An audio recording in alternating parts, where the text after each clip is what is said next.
queridos, a paz do Senhor Jesus. Estamos aqui de volta no Paixão pela Palavra, 11º dia do nosso propósito. Hoje nós vamos comentar um pouquinho alguns pontos interessantes para você que está fazendo hoje a leitura de Gênesis, capítulo de número 11. Gênesis 11 tem um dos textos mais conhecidos de Gênesis, da história do Antigo Testamento, quando ele menciona o episódio bíblico que envolveu a construção daquela famosa Torre de Babel. Para quem estuda história, sabe que naquela região era muito comum a construção de torres que eram associadas com templos de cultos pagãos.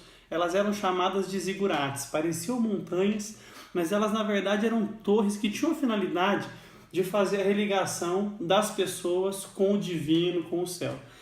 E o que nós observamos aqui no texto é que um grupo de pessoas se reuniu ali naquela cidade, começou a construção e a edificação não apenas de uma cidade que os unificasse, mas também de uma torre que teria a finalidade de evitar que eles fossem dispersados entre a terra mais uma vez.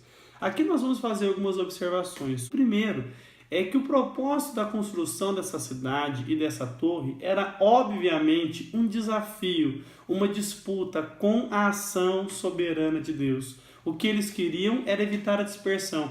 Em outras palavras, eles temiam que Deus pudesse agir com juízo contra eles mais uma vez, e uma torre alta impediria, por exemplo, que um dilúvio os dispersasse.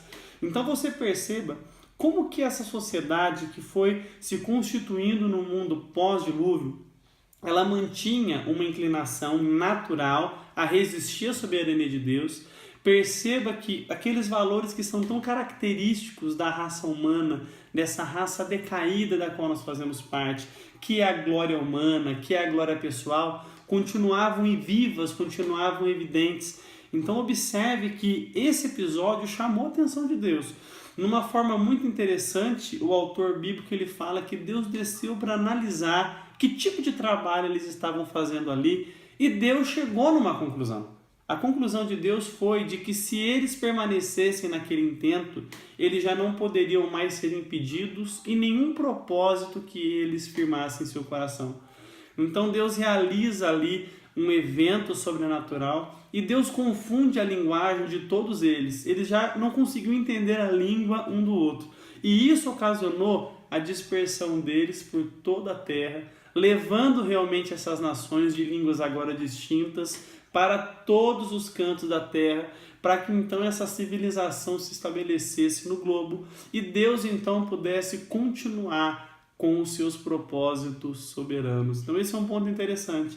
Associe na sua leitura o episódio de Babel, em que a língua é uma, mas Deus então mistura e confunde as línguas, com o Pentecoste, em que já há muitas línguas, mas Deus comunica-se com todos eles através de uma linguagem espiritual, a capacitação do Espírito Santo. Então, Pentecostes de Atos 2 é uma reprise de Babel, só que agora Babel para a glória do nome do Senhor Deus, em que agora a boa nova de salvação é eficazmente comunicada em cada língua pátria daqueles que estavam ali visitando a cidade na ocasião da festa. É muito interessante você fazer essa associação. Logo em seguida, você vai observar duas coisas no texto. A primeira delas é que, após mencionar o episódio de Babel, o autor bíblico se concentra na descendência de Sem. Ué, mas ele já não tinha feito isso em Gênesis 10? Sim, nós temos esse texto, essa apresentação inicial em Gênesis 10, mas aqui em Gênesis 11, mais uma vez a atenção é dada totalmente à descendência de Sem e posteriormente à descendência de Éber, até que a gente chega na árvore genealógica de Terá, que foi o pai de Abraão. É muito interessante você ver que do verso de número 10 até o verso de número 26, a atenção é como a descendência de Sem chegou até Terá. Nós vamos ver na sequência do verso 27 até o verso 32, a própria árvore genealógica de Terá, que foi o pai de Abraão. É mencionado que ele teve Abraão, que ele teve Naor, que ele teve Harã, e é mencionado a peregrinação que eles fizeram. Originalmente, eles estavam instalados em Ur dos Caldeus, que era uma cidade conhecida pelos historiadores pelo culto à deusa Lua. E nós vemos que essa família sai de Ur dos Caldeus e se estabelece em Harã. E ali ela fica até a morte de Terá. E então nós vamos ter agora o pano de fundo em que Abraão vai ser chamado por Deus no capítulo 12 e vai dar realmente ali o primeiro passo, o start para a constituição da nação israelita. Há um ponto aqui que você deve observar. Como a graça de Deus é tremenda, é maravilhosa, e como Deus vai em direção àqueles que Ele próprio escolheu. Abraão estava instalado num centro de grande idolatria, em uma cidade onde havia um culto à lua muito estabelecido, e ele sai de Ur dos Caldeus, uma cidade idólatra, ele vai para Harã, uma outra cidade idólatra, mas ali Deus vai ao seu encontro.